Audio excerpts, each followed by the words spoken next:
د افغاني سرې میاشتې ټولنې مسؤلین وایي چې د بې سرپرسته میرمنو د ځان بساینې په پار په کابل، ننګرهار، بلخ، هرات او کندهار ولایتونو کې 560 میرمنو ته د 21 میلیون افغانیو په ارزښت حرفوي زده کړې ورکول شوې دي. من دا 500 کورنۍ دي چې نن ورځ د کابل په مرستون کې، سبا په ننګرهار کې، بل سبا په مزار کې، بل سبا په کندهار او هرات کې دا ټول خويندو ته هم سندونه ورکوو او هم دغه ماشینونه چې 40 کلمه جنس ده. من د دنیا نه هم دا غوښتنه ده چې من سره باید حرفوي پروژو کې کومک وکړي. د دغه ټولنې په خبره دغه میرمنو ته د خیاطۍ، مالدارۍ او مرغدارۍ په برخو کې روزنه ورکول شوې او دغه راز د 400 امریکایي ډالرو په ارزښت د دې مسلکونو اړوند میرمنو ته وسایل هم ویشل شوي دي. دوی ته به د سرټیفیکیټ ترڅنګ دوی ته د 400 ډالرو په ارزښت باندې دوی ته کیټونه توزیع کیږي چې هغه کې ماشین د خیاطۍ، په هغه کې میز د کټینګ او همدارنګه خام مواد چې دوی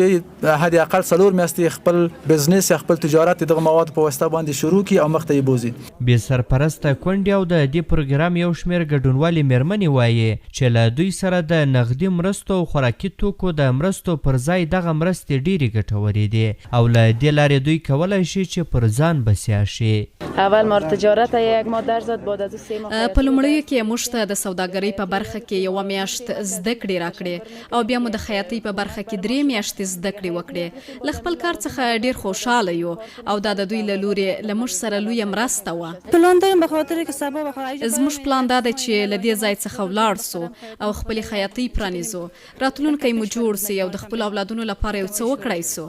ځکه دلته ډیری میرمنې د خپلو کورنیو سرپرستې او ماشومان یې واړه دي. د دغه بې سرپرسته میرمنو په خبره چې اوس کولی شي د دې وسایلو پر مټ تر یو بریده د خپلو اولادونو لپاره ورځني لګښتونه برابر کړي.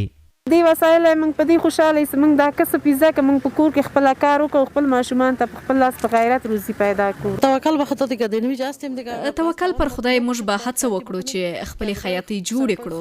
او په خپل پښو باندې ودرېږو او خپل اولادونو ته حلاله ډوډۍ پیدا کړو. تر ډیره باور دا دی چې د خوراکي توکو د مرستو پر ځای کله خلکو سره د مسلکونو د زده کړې او وسایلو د ورکړې په برخو کې مرستې وشي، ټولنه له فقر او بیکارۍ څخه ژغورل کېدای شي. احسان الله کریمي، CGTN پښتو، کابل.